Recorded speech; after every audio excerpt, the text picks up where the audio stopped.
Kapag may matinding problema, ikaw ba yung tipong tao na A, nagsasabi agad sa iba?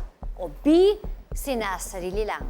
Ikaw, Celebrity Janina, agree ka ba sa aming mga shot? Para sa akin, ako ay isang archipelago din.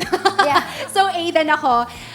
Yes, nagsasabi agad sa iba, pero dapat talaga yan. May warning sign tayong lahat. Minsan kasi, ang sarap makipagtsikahan, di ba? Yeah. Minsan, I also have to remind myself, yes, sharing is caring, but oversharing, yan. Yes. Diyan nagsastart ang ating pagmamarites. At alam mo naman tayo, Philippines, we are a marites nation, Yeah. di ba? You have to make sure na you only share yung ano lang. Minsan kasi, nga. nag-overshare ka na talaga eh. So, Diba? baka bullet points lang. Oh, sabi ka na. Pero totoo. May format. Or may format. Hindi. Not too much. And if you are gonna share yung mas mabigat na nga, yun na nga, sa trusted lang talaga. Either sa mom, family,